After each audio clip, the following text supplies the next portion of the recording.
Praise the Lord. எல்லாரும் தயவு செஞ்சு அந்த ஆடியோவை மியூட் பண்றீங்களா? தயவு செஞ்சு எல்லாரும் ஒரு தடவை செக் பண்ணி பாத்துக்கோங்க. ஆடியோ மியூட்ல இருக்கான்னு செக் பண்ணி பாருங்க கொஞ்சம் தயவு செஞ்சு.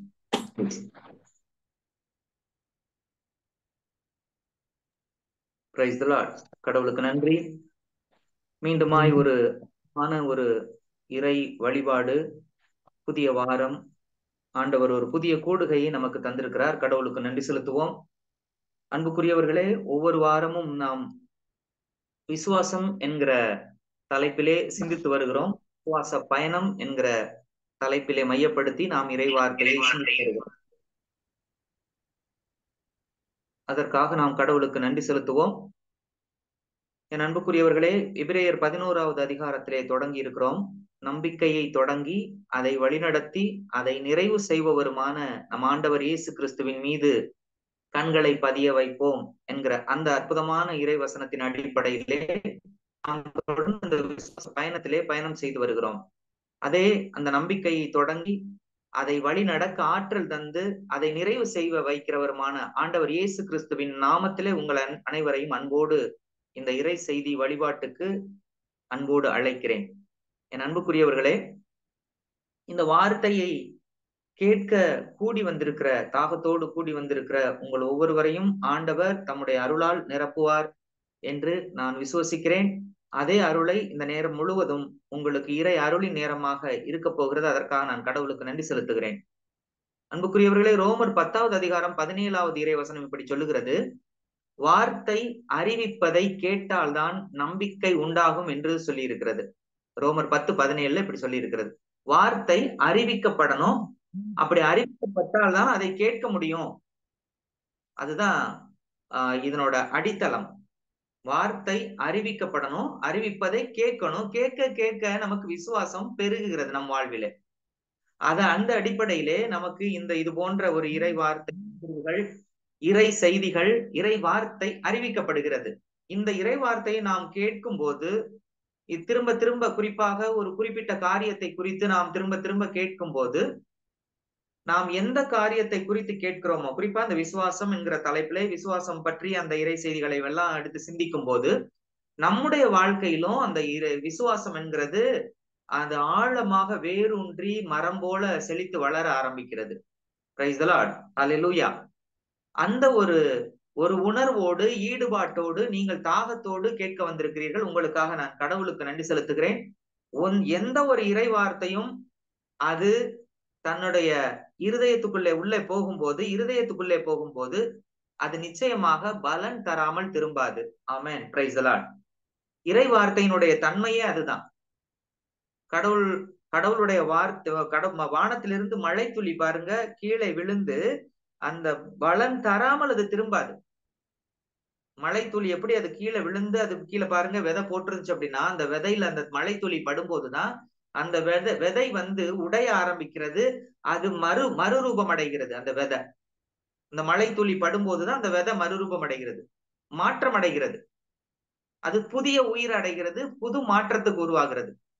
அது வேர் பிடிக்கிறது, அதுல இருந்து ஒரு செடி வளர்கிறது, அதுல இருந்து பயிர் வருகிறது, அதுல இருந்து நமக்கு பலன் வருகிறது. அதே இதுதான் ஃபார்முலா. இந்த இறை வார்த்தையை அறிவிப்பது, அதை கேட்பது, இதனால் விசுவாசம் பெறுகிறது என்பதுக்கும் இதுதான் ஃபார்முலா. வார்த்தையை நாம் திரும்ப திரும்ப கேட்கும் போது நாம் எது சார்ந்த வார்த்தையை கேட்கிறோமோ அது சார்ந்த விசுவாசம் நமக்குள்ளே வேரூன்ற ஆரம்பிக்கிறது. எனவே அத்தகைய ஒரு சிந்தனையோடு இந்த விசுவாச பயணம் என்கிற அற்புதமான ஒரு பயணத்திலே நாம் பயணம் செய்வோம். அன்புக்குரியவர்களே, ஒவ்வொரு வாரமும் இந்த விசுவாசம் குறித்து ஒரு விசுவாச குறிப்பு ஒண்ணு தந்துட்டு இருக்கேன். அதே போல இந்த வாரமும் ஒரு விசுவாச குறிப்பு தரலான்னு ஆசைப்படுறேன். முடிந்தவர்கள் குறித்து வைத்துக் கொள்ளுங்கள்.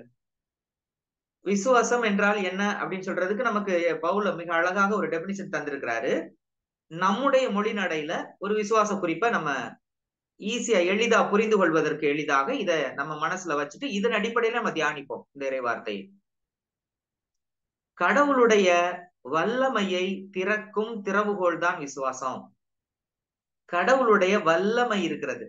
கடவுள் வல்லமை மிகுந்தவர். அந்த வல்லமை நமக்கு தருவதற்காகத்தான் அது அந்த ஏக்கமா இருக்கிறார். நமக்கு தருவதற்காகத்தான் அந்த வல்லமை இருக்குது. அந்த வல்லமையை நாம் பெற்றுக்கொள்ளணும். ஆனா பெற முடியாமல் நிறைய காரியங்கள் தடையாக இருக்கிறது. அவிசுவாசம் தடையாக இருக்கிறது. அப்ப இந்த வல்லமையை ஒரு அடைபட்ட ஒரு மூடி இருக்கிற கதவை திறக்கக்கூடிய திறவுகோல் எது அப்படின்னா, கடவுளுடைய வல்லமையை திறக்கும் திறவுகோல் தான் இந்த விசுவாசம் என்கிற ஒரு மைய பொருள், இந்த விசுவாசம் என்கிற பண்பு. ஹல்லேலூயா, பிரைஸ் தி லார்ட். கடவுளுடைய வல்லமையை திறக்கும் திறவுகோல். என் அன்புக்குரியவர்களை, இந்த அடிப்படை குறிப்புகளோடு நாம் இன்றைக்கான இந்த இறை வார்த்தை பகிர்வுக்கு கடந்து செல்வோம். நாம் இறை வார்த்தையை 1 யோவான் 5வது அதிகாரம் 1 - 5 முடிய உள்ள இறை வார்த்தையை யாராவது ஸ்டெல்லா சிஸ்டர் குறிப்பா, ஸ்டெல்லா சிஸ்டர் மட்டும் வாசிங்களேன். மற்றவங்க யாரும் ஆடியோவை அன்மியூட் செய்ய வேண்டாம். வாசிக்கிறத கேட்போம். திருவிவிலியம் வச்சிருந்தா அதை பார்ப்போம். வார்த்தையை பாருங்க, அந்த பார்த்த வார்த்தையை கேளுங்க, கேட்ட வார்த்தையை இருதயத்துல வைங்க. இதுதான் தியானம். Price the Lord. வாசிக்கலாம். நாங்கள் அவரிடமிருந்து கேட்டறிந்து உங்களுக்கு அறிவிக்கும் செய்தி இதுவே. 1 யோவான் சிஸ்டர், 1 யோவான். ஆமா, 1 யோவான் 1 யோவான் 5வது அதிகாரம் 1 - 5 முடிய. 1 யோவான் 1 1 - 5 உள்ள தொடக்க முதல் இருந்த வாழ்வு அளிக்கும் வாக்கை நாங்கள் 1 யோவான் 5வது அதிகாரம் 5 ஓகே. இயேசுதான் மெசியா என்று நம்புவோர் அனைவரும் கடவுளிடமிருந்து பிறந்தவர்கள். பெற்றவரிடம் அன்பு செலுத்துவோர் பிள்ளைகளிடமும் அன்பு செலுத்துவர். நாம் கடவுள் மீது அன்பு கொண்டு அவர் கட்டளைகளை கடைபிடிக்கும் போது கடவுளின் பிள்ளைகள் மீதும் அன்பு கொள்கிறோம் என்பது நமக்கு தெரிய வரும். ஏனெனில் அவர் கட்டளைகளை கடைபிடிப்பதில்தான் கடவுள் அன்பு அடங்கியுள்ளது. அவர் கட்டளைகள் நமக்கு சுமையா இருப்பதில்லை. ஏனெனில் கடவுளிடமிருந்து பிறக்கும் அனைத்தும் உலகை வெல்லும். உலகை வெல்வது நம் நம்பிக்கையே. இயேசு இறைமகன் என்று நம்புவோரை தவிர உலகை வெல்வோர் யார்? Price the Lord. Price the Lord. அன்புக்குரியவர்களே, இதுல இந்த 4வது இறை வசனத்தை மையப்படுத்தி நாம் இந்த இறை வார்த்தை பகிர்வை சிந்திக்க உங்களை அன்போடு அழைக்கிறேன். அந்த 4வது வசனம் சொல்றத பாருங்க. ஏனெனில் கடவுளிடமிருந்து பிறக்கும் அனைத்தும் உலகை வெல்லும். உலகை வெல்வது நம் நம்பிக்கையே. கடவுளிடமிருந்து பிறப்பது அனைத்தும் உலகை வெல்லும். கடவுளிடமிருந்து பிறக்கிறது தான் உலகை வெல்லும். அந்த உலகை வெல்வது எது அப்படின்னா நம் நம்பிக்கையே. இப்ப இதுல ரெண்டு பிரிவா சொல்லியிருக்காங்க. அதை நம்ம எப்படி அந்த வார்த்தையை நம்ம எப்படி சிந்திப்போம்னு சொல்லிட்டு இப்ப தொடர்ந்து நாம் சிந்திப்போம். என் அன்புக்குரியவர்களே, உங்கள்ட்ட ஒரு கேள்வி கேட்க நான் விரும்புறேன். நாம் எல்லாரும் கடவுளிடமிருந்து பிறந்துள்ளோமா? நம்மால் உலகை வெல்ல முடியுமா? அன்மியூட் பண்ணிட்டு சொல்லலாம். கடவுளிடமிருந்து பிறந்திருக்கிறோம். இரண்டாவது கேள்வி. உலகை வெல்வது அவரவருடைய நம்பிக்கை, அவருடைய விசுவாசத்தை பொறுத்தது. சரி, வேற? நம்மால் உலகை வெல்ல முடியுமா? இதான் கேள்வி.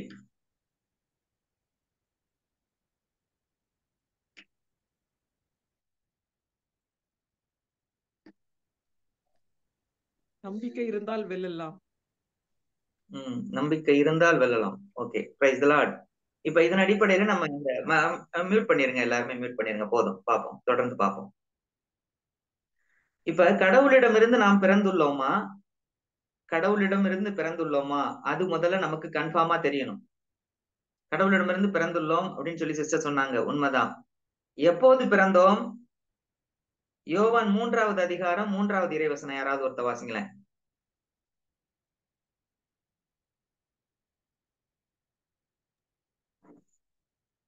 இயேசு அவரை பார்த்து மறுபடியும் பிறந்தால் அன்றி எவரும் இறையாட்சி காண இயலாது என மிக உறுதியாக உமக்கு சொல்லுகிறேன் என்றார். 6வது வசனம் வாசிங்க. மனிதரால் பிறப்பவர் மனித இயல்பை உடையவர், தூய ஆவியால் பிறப்பவர் தூய ஆவியின் இயல்பை உடையவர். Amen. Amen. Praise the Lord. இந்த செயல் நமக்கு எப்ப நடந்தது? இந்த செயல் நமக்கு எப்போது நடந்தது? நம்ம ஒவ்வொருவருடைய வாழ்க்கையிலும் எப்ப நடந்தது? நாம் மறுபடியும் எப்ப பிறந்தோம்? ஞானஸ்நானம் ஞானஸ்நானத்தின் வழியாக. ஞானஸ்தானத்துல நம்ம பிறந்தோம். தூய ஆவியில் பிறந்திருக்கோம். அப்ப நம்ம மறுபடியும் பிறந்துட்டோம் தானே? ஆமா. ஆமென். Praise the Lord. கடவுளுக்கு நன்றி. அப்ப நம்ம எல்லாருமே மறுபடியும் பிறந்தவர்கள். அப்ப இந்த வசனத்துல 1 யோவான் 5:4 சொல்றபடி, ஏனெனில் கடவுளிடமிருந்து பிறக்கும் அனைத்தும் உலகை வெல்லும். மறுபடியும் யார்கிட்ட இருந்து பிறந்திருக்கிறோம்? ஏற்கனவே தலைமுறையாக ஆதாமின் சாபத்தின் சந்ததிகளாக இருந்த நாம் இயேசு கிறிஸ்துவின் சந்ததிகளாக மாற்றப்பட்டோம். திருமுழுக்குல அந்த சடங்கு திருமுழுக்குல செய்யறோம். அது சடங்கு என்று சொல்வதை விட மறுபடியும் பிறக்கிற அனுபவம். அது மறுபடியும் ஒரு தாய் வயிற்றிலிருந்து மறுபடியும் பிறப்பது போல கிறிஸ்துவின் உடலாக, கிறிஸ்துவின் பிள்ளையாக மறுபடியும் பிறக்கிறோம் நம்ம. அப்ப யாருடைய பிள்ளைகள்? நம்ம கடவுளிடமிருந்து பிறக்கிற பிள்ளைகள், கடவுளின் பிள்ளைகள் நம்ம. அப்ப இந்த 4வது வசனம் சொல்றத பாருங்க. ஏனெனில் கடவுளிடமிருந்து பிறக்கும் அனைத்தும் உலகையே வெல்லும். அந்த உலகை வெல்வது என்னன்னு, இதுக்கு இன்னொன்னு தேவை என்னன்னா, அதுக்கு தேவை இன்னொன்னு என்னன்னா நம்பிக்கை. அந்த நம்பிக்கை தான் இந்த உலகை வெல்வது. நம்பிக்கை, நம் நம்பிக்கை. இப்ப ஒரு மறுபடியும் பிறந்துட்டோம்னாவே உலகை வெல்லும் சொல்லி இருந்திருக்கலாம். ஆனா அந்த உலகை வெல்வதற்கு தேவையான ஒன்று இருக்கு அப்படின்னா அது எது வேணும் அப்படின்னா, அது இறைவசனம் சொல்லுது, நம்பிக்கை தான் இந்த உலகத்தை வெல்லும். அப்ப ஒவ்வொரு கடவுளிடமிருந்து பிறந்த ஒவ்வொரு மனிதனுக்கும் மிக மிக முக்கியமானது எது? உயிர் மூச்சு போல உள்ளது எது? நம்பிக்கை.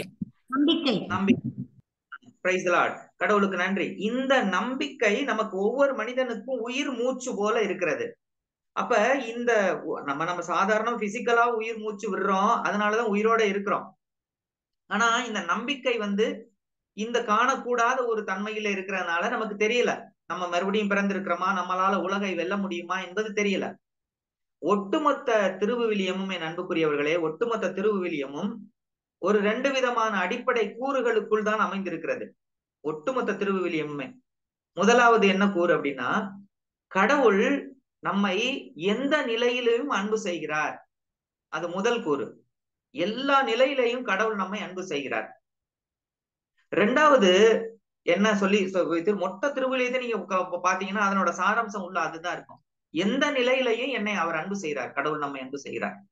2வது சாராம்சம் என்னன்னா, அந்த அவர்கிட்ட இருந்த அதே வல்லமை, அதே பவர், ஆற்றல், சக்தி எல்லாத்தையும் எனக்கும் கொடுத்திருக்கிறார்.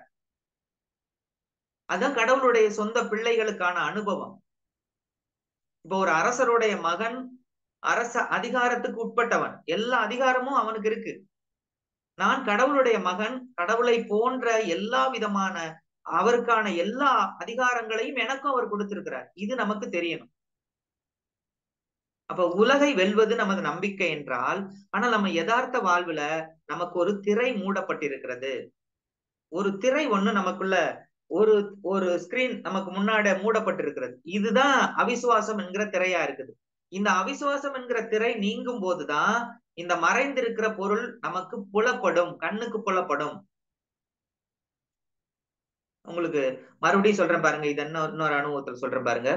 இப்ப நம்ம எபிரேயர் திருமுகத்துல 11வது அதிகாரத்துல நம்ம வாஸ்தம் பாருங்களேன். நம்பிக்கை என்பது கண்ணுக்கு புலப்படாதவை பற்றிய ஐயமற்ற நிலைன்னு வாஸ்தவம்ல நம்ம தொடக்கத்துல. கண்ணுக்கு புலப்படாதவை அப்படின்னா என்ன? கண்ணுக்கு புலப்படாதவை கண்ணுக்கு புலப்படாதவை என்றால் என்ன? எப்பவுமே அதை பார்க்க முடியாது, அப்படிதானே? ஆமா, எப்போதுமே பார்க்க முடியாது. எப்பவுமே அது பார்க்க முடியாது, அப்படி எப்பவுமே பார்க்க முடியாது. கண்ணுக்கு புலப்படாதவை பற்றிய ஐயமற்ற நிலை. நான் எப்படி இதை எப்படி நான் புரிஞ்சுக்கிறேன் அப்படின்னா, மறைந்திருக்கிறது, இப்போதைக்கு மறைஞ்சிருக்குது, அவ்வளவுதான். கண்ணுக்கு புலப்படாமலே இருக்கிறது நம்பிக்கை இல்ல, அது வெளிப்படுது, வெளி அடையாளமாகவே இருக்கிறது. அதனாலதான் ஃபெய்த் இஸ் எ சப்ஸ்டன்ஸ். அது மறைந்திருக்கிற காணாமல் ஒரு அருவி போன்றதல்ல, பார்க்க முடியாததல்ல, பார்க்கக்கூடியது. ஆனா நம்ம கண்ணுக்கு புலப்படாதவை மட்டும் பார்க்க கூடாது. கண்ணுக்கு புலப்படாதவை பற்றிய ஐயமற்ற நிலை. நம்மளுடைய பிசிக்கல் கண்ணுக்கு பார்க்க முடியலையே தவிர, ஆனா அது இருக்கிறது உண்மை. நாம் எதை விசுவசிக்கிறோமோ அது நடப்பது என்பது உண்மை. உங்களுக்கு ஒரு சின்ன உதாரணத்தை சொல்றேன் பாருங்க. இப்ப என் கையில ஏதாவது இருக்கா? என் கையில ஏதாவது இருக்கா? இல்ல பிரதர். இல்ல. இது என்னன்னு சொல்ல முடியுமா? இது என்னன்னு சொல்ல முடியுமா? நான் ஒண்ணு காமிக்கிறேன் பாருங்க. இது என்ன? காயின். ₹1 ₹2 காயின் இருக்கு. ₹1 காயின். இது ஒரு பொருள் தானே? எஸ். ஆமா பிரதர். இப்ப இதுல என்ன இருக்கு? மறைந்திருக்கு. அது மறைந்திருக்கு. அந்த பொருள் இது உள்ளுக்குள்ள மறைந்திருக்கு. இது என்னன்னு சொல்லுவீங்க? இதை காமிச்சா என்னன்னு சொல்லுவீங்க? ஒண்ணுமே இல்ல. இது என்ன சொல்லுவீங்க? சும்மா மூடப்பட்டிருக்கு, ஒண்ணும் இல்ல, மறைந்து வெறுமையா இருக்கு. அதுல மறைந்திருக்கு. இது வெளிப்பட்டுச்சுன்னா ஹல்லேலூயா. அதான் விசுவாசம். இதுதான் இதுதான் விசுவாசம். ஆனா நமக்கு கண்ணுக்கு தெரியல, ஆனா இருப்பது உண்மையா இல்லையா? உண்மை. அது மறைந்திருக்கு. இது இல்ல, எம்டி. இது இல்ல விசுவாசம். இது சொல்லல. அது கண்ணுக்கு புலப்படாத ஒண்ணுமே இல்லைன்னு இல்ல, இது புலப்படக்கூடியது. இது ஒரு மூடப்பட்டு இருக்கிறது. இது ஒரு மூடப்பட்ட நிலையில இருக்கு. இது எப்போது இந்த திரை விலகுதோ, இந்த திரை விலகுதோ, அப்ப இந்த பொருள் தெரியுது. ஆமென், பிரைஸ் தி லார்ட். இதுதான் விசுவாசம். இதுக்கு பேர் தான் விசுவாசம். நம்ம எதை எதிர்நோக்கி இருக்கிறோமோ கடவுள் தருவார். கடவுள் நமக்கு நம் சார்பாக இருக்கிறார். கடவுள் இருக்கிறார். இவை எல்லாமே இந்த விசுவாசத்துலதான் தொடங்குது என் அன்புக்குரியவர்களே. ஆனா இருக்கிறது அது.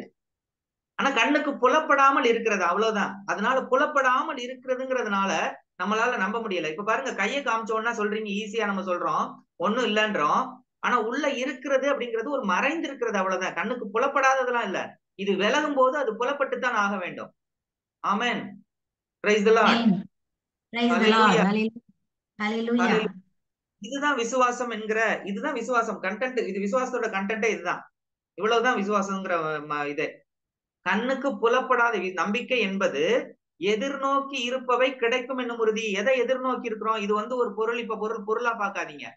இப்ப ஒரு நோயில இருந்து நான் நீங்க போறேன், வார்த்தை என்ன சொல்லுது? நீங்க குணமாயிருக்கிறீங்க அப்படிங்கிறது மறைந்திருக்கிறது. இந்த வார்த்தை நான் இந்த விசுவாச அறிக்கையை சொல்லி அறிக்கையிடும் போது, நான் அவருடைய தழும்புகளால் குணமடைந்திருக்கிறேன், இயேசுவை என்னை சுகமாக்கியதற்காக நன்றின்னு சொல்லும் போது இந்த திரை விலகுகிறது. இந்த திரை விலகும் போது அவர் தந்த தெய்வீக சுகத்தை நம்ம பார்க்கக்கூடியதாயிருது. இவ்வளவுதான். இதுதான் நம்பிக்கை. இதுதான் விசுவாசம். இந்த கோட்பாடு தான் இந்த விவிலியத்துல மாந்தர்கள் 11வது அதிகாரத்துல சொல்லப்பட்ட அத்தனை மாந்தர்களும் இதைத்தான் கடைபிடிச்சாங்க. அவங்களோட இன்சியலே நம்பிக்கை ஆபிரகாம். குறிப்பா என் ஆபிரகாம்னு வச்சுக்கோங்களேன்.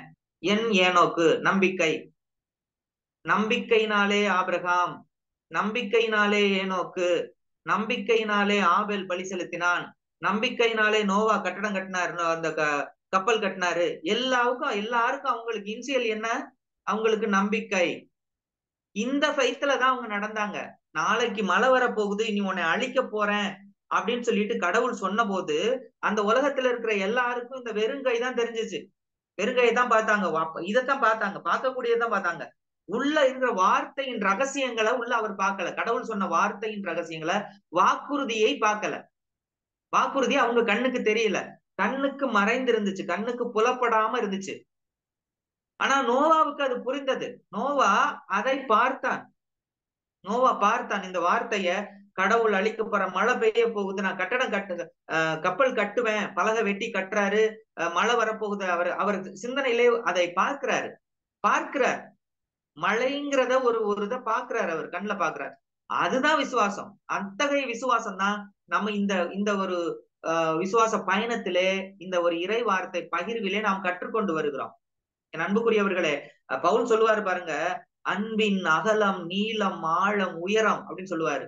யாருடைய அன்பின் ஆழம், அகலம்? கிறிஸ்துவின் அன்பின் ஆழம், அகலம், நீளம், உயரம், முக்கோண பரிமாணம் இல்ல, நாற்பரிமாணத்தை சொல்லுவார் அவர். எல்லா கோணத்திலையும் அந்த அன்பை பாருங்க அப்படின்வார். அந்த அன்பை மட்டும்தான் எந்த கோணத்திலையும் சொல்லவே முடியாது, விவரித்து சொல்லவே முடியாது. அது இந்த உலகத்தில் உள்ள எல்லா மாந்தர்களும் சேர்ந்து கடவுளுடைய அன்பை விவரித்து சொன்னாலும் சொல்ல முடியாது. அவர் அதையும் தாண்டி அன்புக்குரியவரா இருக்கிறார். நமக்கு மனித அன்புக்கு புரியாது. அத்தகைய அன்பு கொண்டவராக இருக்கிறார். அதனால சொன்ன 2 கூறுகளுக்குள்ள இந்த மொத்த திருவிலையும் அடங்கிடலாம். மொத்தமா எந்த நிலையிலையும் என்னை அன்பு செய்கிறார் கடவுள். எல்லா சூழ்நிலைகளிலும் கடவுள் என்னை அன்பு செய்கிறார். அது ஒருபோது நமக்கு மறக்க கூடாது. எந்த சூழ்நிலையிலும் கடவுள் என்னை விட்டு போவதில்லை, என்னை கைவிடுவதே இல்லை அவர். அத்தகைய விசுவாசம் நமக்கு வரணும். கடவுளை குறித்த அறிவு பெருக வேண்டும். என் கடவுள் யார், என்னை அடிப்பாரு, தண்டிப்பாரு, கோபிப்பாரு, நான் பாவி அப்படிங்கிற சிந்தனை கடவுளிடமிருந்து நம்ம பிரிக்கிறது பாருங்க. அப்ப கடவுளை குறித்த தெளிவான ஒரு புரிதல் வரணும் அப்படின்னா, என் கடவுள் என்னை எல்லா சூழ்நிலைகளையும் என்னை அன்பு செய்கிறார். அவருடைய அன்பு மாறாத அன்பா இருக்கிறது. 2வது, அவருடைய ஒட்டுமொத்த அதிகாரத்தையும் கடவுள் எனக்கும் தந்திருக்கிறார். மொத்த அதிகாரமும் எனக்கு தந்திருக்கிறார். சகல அதிகாரங்களும் எனக்கு தரப்பட்டிருக்கிறது. இந்த 2ம் நமக்குள்ள விசுவாச வாழ்வுல நினைவுல வந்துகிட்டே இருக்கணும். நினைவுல வந்துகிட்டே இருக்கும் போதுதான் கடவுள் அந்த விசுவாசம் நமக்குள்ள ஆக்டிவேட் ஆக ஆரம்பிக்கும். இப்ப வார்த்தையை நம்ம சொல்றோம், கடவுள் என்னை அன்பு செய்யறார் பாருங்க, எப்படி அன்பு செய்யறார் பாருங்க. குறிப்பா நோயில இருக்கிறேன் அப்படின்னா, எனக்கு அவர் என்னுடைய நோய்களை அவர் சிலுவையிலே சுமந்திருக்கிறார். எசாயா 53வது அதிகாரம் துன்புறும் ஊழியன் அவர் சொல்லப்பட்டிருக்குது பாருங்க. இயேசு பிறப்பதற்கு 700 ஆண்டுகளுக்கு முன்பாக பெரிய இறைவாக்கினர் என அழைக்கப்பட்ட எசாயா சொல்றாரு. கன்னி கருவுற்று இந்த திருவருகை காலத்துல இந்த தொடக்கத்துல நாம இருக்கோம் பாருங்க. எல்லாரும் நம்ம ஆலயத்துல அந்த நம்பிக்கை என்னும் மெழுகுதிரி ஏத்திருப்போம் போன வாரத்துல. நம்பிக்கை அருமையான ஒரு திரு அவை நமக்கு ஒரு சிந்தனையை கொடுத்துட்டு இருக்கு. ஆபிரகாம், ஈசாக்கு, யாக்கோபு அந்த மூதாதையர்கள் போல அவர்களுடைய நம்பிக்கை நாம வாழணும் அப்படிங்கறதுக்காக நம்பிக்கையின் வாரம் அது.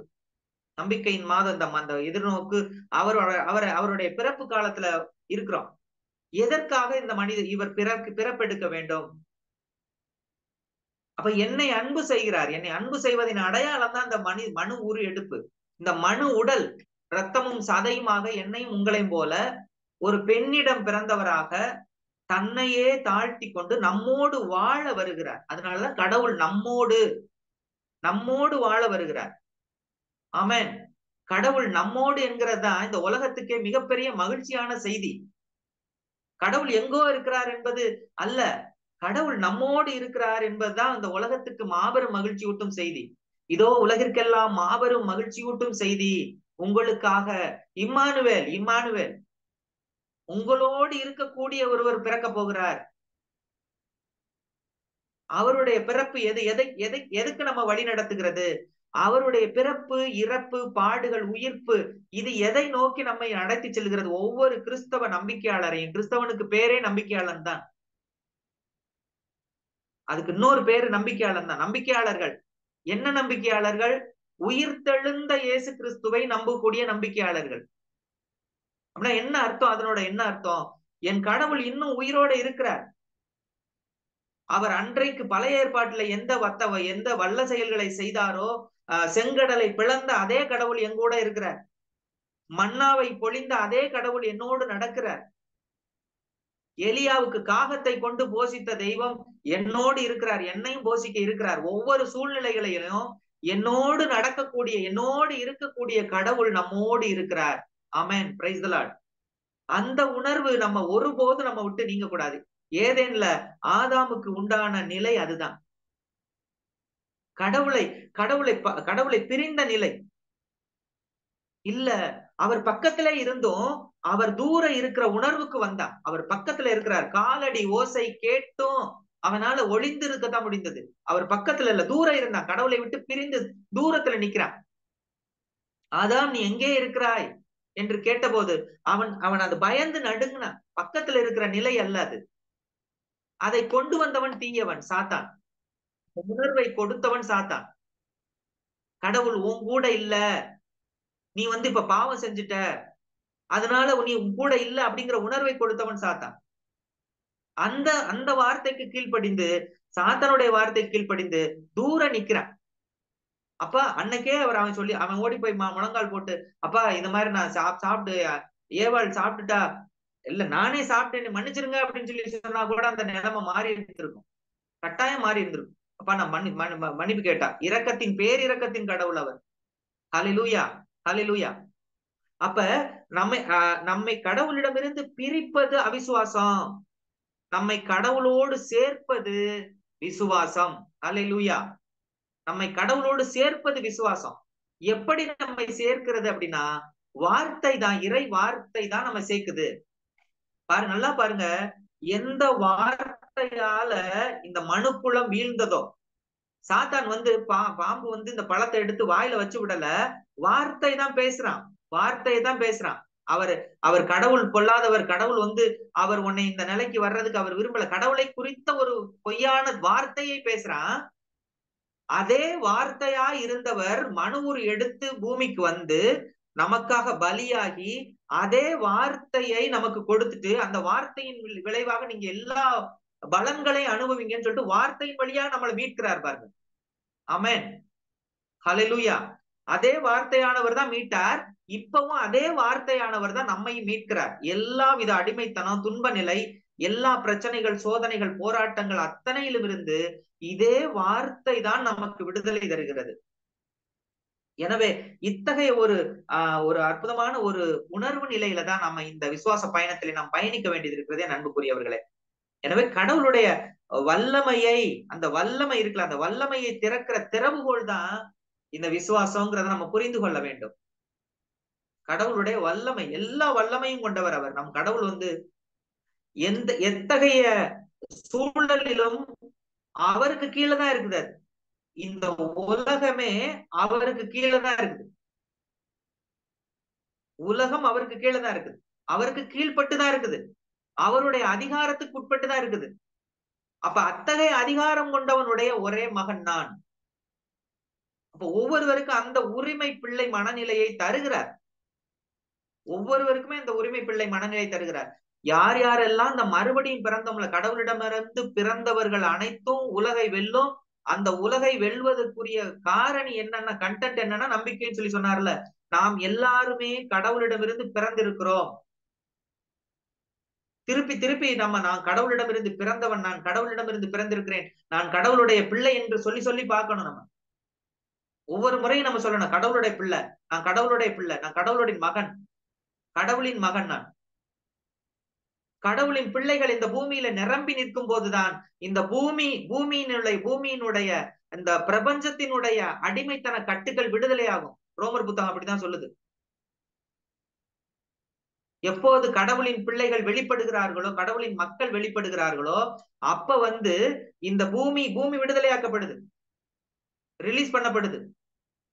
பிரசவ கால வேதனைப்படுது, அதுவரையும் பிரசவ கால வேதனைப்படுது இந்த பிரபஞ்சம். கடவுளின் பிள்ளைகள் உருவாகும் வரை எல்லாருக்கும் இந்த மனநிலை தரணும். ஆனா இந்த மனநிலையை தடுப்பவன் சாத்தான்.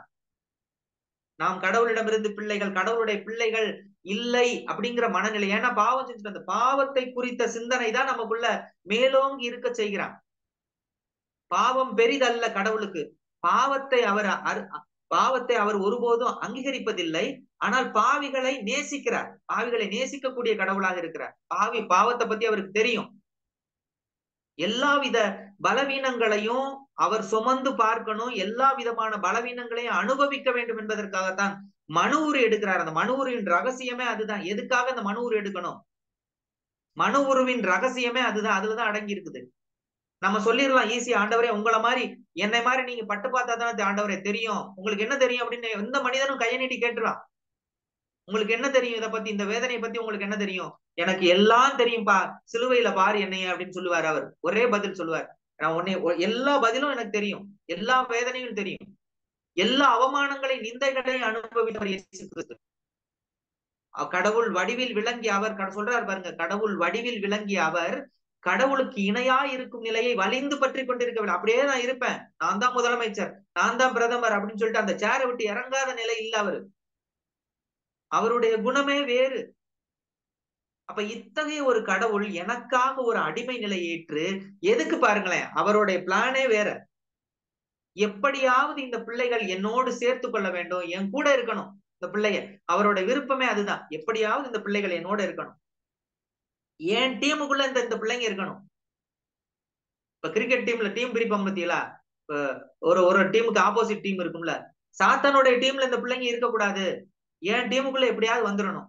அதுக்கு நான் என்ன விலை கொடுத்தாவது இந்த பிள்ளைகளை வாங்குவேன். இந்த பிரைவேட் கிரிக்கெட்லாம் நடக்குது பாத்தீங்களா, பல கோடி கொடுத்து ஒரு பிளேயரையும் புக் பண்றாங்க, பல 1000 கோடி கொடுத்து.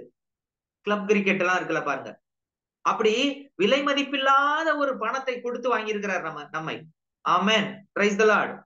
விலை மதிப்பில்லாத சொத்து. அப்ப நம்ம யாருன்னு பாருங்க, அவருக்கு விலை மதிப்பில்லாத சொத்து யாருன்னா நான் தான் அவரு. ஆமென்.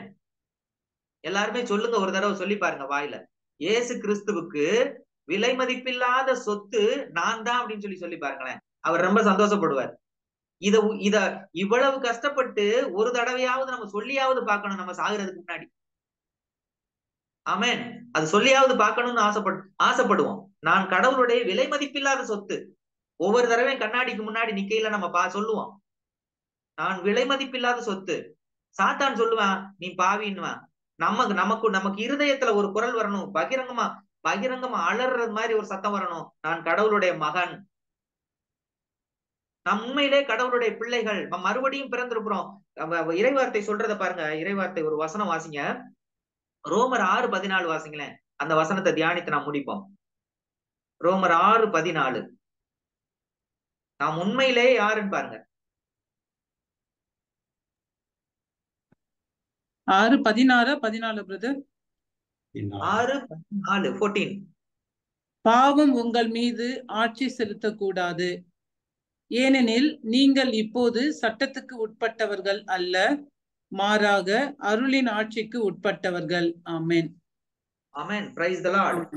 பாவம் ஒருபோதும் உங்கள் மீது ஆட்சி செலுத்தக்கூடாது, ஏன்னா பாவத்தின் ஆட்சிக்கு உட்பட்டவர்கள் அல்ல நம்ம. அப்ப மாறா யாருன்னு ஆட்சிக்கு உட்பட்டவர்கள் சொல்லப்பட்டிருக்கிறது? அதுல அருளின் ஆட்சிக்கு. அருளின் ஆட்சி, அதான் கிரேஸ், கிருபையின் ஆட்சி. அவர் கொடுத்த கிருபை, அருள், அதான் கிருபை.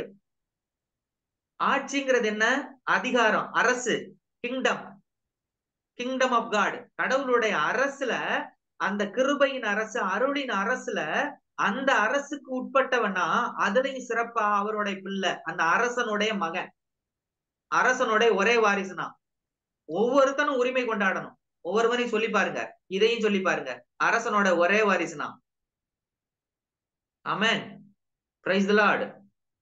அப்ப அனைத்து அதிகாரமும், ஒரு கற்பனை பண்ணி பாருங்களேன், ஒரு இளவரசன் குதிரையில போயிட்டு இருந்தானா என்ன செய்வாங்க? நாட்டு மக்கள் அத்தனை பேரும் அவனுக்கு மரியாதை கொடுப்பாங்க, அத்தனை பேரும் அவனுடைய அதிகாரத்துக்கு கீழ்பட்டவரா இருப்பாங்க. அதே ஒரு அதிகாரத்தில் உள்ளவனா, அந்த அதிகாரத்துக்கு உள்ளவனா கிறிஸ்து எனக்கு கொடுத்தார். அந்த அதிகாரத்தை யார் கொடுத்தாருன்னா, நானும் என்னுடைய பரிசுத்த வாழ்வினால நான் பெற்றுக்கொள்ளல, நான் முழங்கால் போட்டு ஜெபிச்சதுனால நான் பெற்றுக்கொள்ளல, நான் பல புண்ணிய காரியங்களை செய்துவிட்டு இந்த அருளின் நிலைக்கு, இந்த கிங்டம்குள்ள நான் வரல, அந்த அரச குருத்துவ திருக்கூட்டமா வரல. இன்னும் அழகா சொல்லப்பட்டிருக்கிறது. என் அன்புக்குரியவர்களை, இந்த வார்த்தையெல்லாம் பாருங்க, உண்மையிலே நம்மை மேலும் மேலும் நம்மளை இன்னும் அதிகமாக அந்த அரசாட்சிக்குள்ள அழைத்து செல்கிறது. எப்படி சொல்றாரு பாருங்க, அரச குருத்துவ திருக்கூட்டம் நீங்கள், அரச குருத்துவ திருக்கூட்டம். ஆமென், அல்லேலூயா, பிரைஸ் தி லார்ட். அரச குருத்துவம், கிங்டம், ஒரு அரச பரம்பரை. யாருன்னு சொன்னா அப்படி நம்ம சொல்லணும், இனிமே நெஞ்ச நிமித்தி சொல்லணும், நான் ராஜ பரம்பரைடா அப்படின்னு, நான் ராஜாவோட பிள்ளை. அப்ப இது எதுக்காக இது சொல்றோம் அப்படின்னா, எதிர்த்து நிக்கிறவன் யாரு? அவனுக்கு அந்த அதிகாரம் புரிஞ்சிருச்சு, இவனுக்கு இந்த அதிகாரம் புரிஞ்சிருச்சு, உண்மை புரிஞ்சிருச்சுனாவே எதிரி பலவீனம் அடைந்து விடுவான், சாத்தான் பலவீனம் அடைந்து விடுவான். எதுக்கு இதை நம்ம சொல்லணும்? இதுல சொல்றது என்ன இருக்கு? நம்ம சிலுவையில சம்பாதித்ததுனால வந்த இந்த அதிகாரம் இல்ல, என் அப்பா, என் ஆண்டவர், என் சொந்த தகப்பன், அப்பா. யூதர்கள் இன்னும் நல்லா சொல்றேன் பாருங்க அன்புக்குரியவர்களே, இந்த ஒரு காரியத்தை புரிஞ்சுக்கோங்க. பழைய ஏற்பாட்டு காலத்துல யாருமே அப்பான்னு கூப்பிட்டது இல்ல, கடவுளை அப்பான்னு கூப்பிட்ட இனமே இல்ல, யாருமே அப்பான்னு கூப்பிடல, யாருக்குமே அந்த உணர்வும் வரல, அந்த புரிதலும் இல்ல. கடவுள் என்றுதான் பார்த்தாங்க, இறைவன்கிறத பார்த்தாங்க, எல்லாருமே இறைவன் பார்த்தாங்க, கடவுள்ங்கிறத பார்த்தாங்க. குறிப்பா அப்பான்னு யாருமே சொல்லல. ஆனா புதிய ஏற்பாட்டுல இயேசு வந்து அப்பான்னு நீங்க கூப்பிடுங்கன்னு எனக்கு அவர் அதிகாரமே சொல்லி நீ இப்படித்தான் சொல்லணும்னு சொல்லிட்டு போயிருக்காரு. கடவுளை அப்பான்னு நீ சொல்லு, விண்ணுலகில் இருக்கிற எங்கள் தந்தையே, அப்பா, அப்பா, சொந்த அப்பா, அவருடைய ஒரே மகன் நான், அப்படி என்கிற மனநிலை. நான் இது எதுக்கு அப்படி சொல்லணும் அப்படின்னா, இந்த மனநிலைக்குள்ள நான் வரும்போது நான் கடவுளின் மகனாக இயேசுவை போல நானும் ஒரு மறு இயேசுவாக மாறி விடுகிறேன். இயேசுவோட நோக்கமே அதுதான், கிறிஸ்துவோட நோக்கம் அதுதான், சமதிரித்துவத்தின் நோக்கம் அதுதான். ஒவ்வொரு பிள்ளைகளும் மறு இயேசுவாக மாற வேண்டும் என்பதுதான் கடவுளுடைய திட்டம், கடவுளுடைய விருப்பம். ஒவ்வொருவருமே கிறிஸ்துவாக மாற வேண்டும். அதுதான் உண்மை. கிறிஸ்துவுக்கு சிலுவையிலே நடந்தது எல்லாமே எனக்கும் நடந்தது. பவுல் சொல்றாரு, கிறிஸ்துவோடு நானும் சிலுவையில் அறையப்பட்டிருக்கிறேன், கிறிஸ்துவோடு நானும் மரித்தேன் சொல்றாரு, கிறிஸ்துவோடு நானும் உயிர் தெழுந்திருக்கிறேன்னு சொல்றாரு. அப்ப கிறிஸ்துவுக்கு என்னென்னலாம் நடந்துச்சோ அது எல்லாம் எனக்கும் நடந்துச்சு. கிறிஸ்து எதெல்லாம் எனக்கு தந்திருக்கிறாரோ அது எல்லாம் எனக்கும் அந்த அதிகாரம் இருக்கிறது. அத்தகைய அதிகாரமும் எல்லா அதிகாரமும் எனக்கும் இருக்கிறது. கிறிஸ்து என்ன அதிகாரத்துல இந்த பூமியில இருந்தாரு? எல்லா அதிகாரமும் இருந்துச்சு. காற்று சொன்ன பேச்ச கேட்டுச்சு, கடல் சொன்ன பேச்ச கேட்டுச்சு, மீன் சொன்ன பேச்ச கேட்டுச்சு. மீன் கிட்ட வான்னு கூப்பிடுறாரு, கிட்ட வருது. அந்த மீனை வாய் திறந்து பாரு, உள்ள காசு இருக்கும், எடுத்து பாருன்னு சொல்றாரு, காசு இருக்குது. வலைகள் மீன் பிடிச்சிட்டு இருக்கிறாங்க, பக்கத்துல வலப்பக்கம் இடப்பக்கம் எவ்வளவு வித்தியாசம் இருக்கும் மீன் கூட்டத்துக்கு. அப்ப இவர் சொல்றத பிரபஞ்சம் கேட்டுச்சு. இந்த பிரபஞ்சம் ஏன்னா படைப்பின் அதிகாரி அவர், படைத்தவரே அவர்தான். படைத்தவருக்கு படைப்புகள் அனைத்தும் கீழ்ப்படிந்தே ஆக வேண்டும். அதெல்லாம் முடியாதுன்னு சொல்றதுக்கு வாய்ப்பே இல்லை. அப்ப அதே அதிகாரம் எனக்கும் தரப்பட்டிருக்கிறது. லூக்கா 9:1-2 வசனத்தை மட்டும் வாசித்து இந்த தியானத்தை முடிப்போம். இறைவார்த்தை பகிர்வை. லூக்கா 9வது அதிகாரம் 1-2 வசனங்கள். இயேசு 12 ஒன்றாக வரவழைத்து பேய்களை எல்லாம் அடக்கவும் பிணிகளை போக்கவும் வல்லமையும் அதிகாரமும் அவர்களுக்கு கொடுத்தார். எல்லாரும் போதும் சிஸ்டர், எல்லாருமே சொல்லி பாருங்க ஒரு தடவை. வல்லமையும் அதிகாரமும் எனக்கு தரப்பட்டிருக்கிறதுன்னு சொல்லி பாருங்க, வாய் திறந்து. வல்லமையும் அதிகாரமும் இயேசு கிறிஸ்து எனக்கு தந்திருக்கிறார். இயேசு கிறிஸ்து எனக்கு வல்லமையையும் அதிகாரத்தையும் தந்திருக்கிறார். அப்படின்னா என்ன? வல்லமைனா என்ன மீனிங்? அவருக்கு இருந்த எல்லா வல்லமையையும் எனக்கும் தந்திருக்கிறாரு. அவருக்கு இருந்த அதிகாரம் முழுவதும் எனக்கும் இருக்கிறது. இந்த உண்மைகளை நாம் புரிந்து கொள்ள வேண்டும், இதை விசுவசிக்க வேண்டும். மெயினா இப்ப நம்ம என்ன பிரச்சனை நமக்கு அப்படின்னா, இந்த கண்ணால் பார்க்கக்கூடிய காரியங்கள், பார்க்கக்கூடிய சோதனைகள், பார்க்கக்கூடிய துன்ப துயரங்கள், இந்த பிரச்சனைகள்ல இருந்து அதிலே நம்மள சாத்தான் வச்சிடறான். அதுல ஆழமா போயிடுறோம். ஒரு சோதனை வரும்போது அதுல டெப்தா உள்ள போறோம். ஒரு பிரச்சனை வருது, அத மணிக்கணக்கா தியானிச்சு உள்ள போய் நம்ம இருதயம் கலங்குண்டவர்களாக நிக்கிறோம் எப்பவுமே. அதுதான் நம்மளுடைய வாழ்க்கையா இருக்குது. இந்த நிலை அப்படியே தலைகீழா மாறணும். இல்ல நான் கடவுளுடைய மகன், கடவுள் எனக்கு எல்லா அதிகாரமும் தந்திருக்கிறார். எல்லா அதிகாரம்னா வாய்னால சொல்லிட்டு போற வாய்ச்சொல் வீரர் அல்ல அவரு. அவர் செஞ்சு முடிச்சுட்டு போனார். இந்த உலகத்துல இப்படி ஒரு வேத புத்தகம் உலகத்துல எந்த மதத்துக்கும் கிடையாது. வரலாற்று நூல் இது. வரலாறு உலக கூறுகளையே 2ஆ பிரிச்சு போட்ட வரலாறு இதுலதான் இருக்கு. இந்த உலகத்துல இருக்கிற பிறந்த எல்லா மனிதனுக்குமே கிமு தான் எழுதி ஆகணும், வேற வழியே இல்லை எந்த மனிதனும். அப்ப உலக வரலாறையே கிழித்து போட்ட மனிதன், 2ஆ பிழித்து போட்ட ஒரு மனிதன் இருந்தார் என்றால் அது இயேசு. அவர்தான் கிறிஸ்துவானவர், மெஸ்ஸியா. அந்த மெஸ்ஸியா தான் இப்ப பிறக்க போறார். நம்முடைய ஒவ்வொருவருடைய உள்ளத்திலையும் பிறக்க போறார். அவர் ஒவ்வொரு உள்ளத்திலையும் இருக்கிறார். இப்ப நம்ம அடையாள ரீதியா தான் நம்ம இந்த கிறிஸ்துமஸ 2024 கிறிஸ்துமஸ் சொல்லி கொண்டாட போறோம் 2024.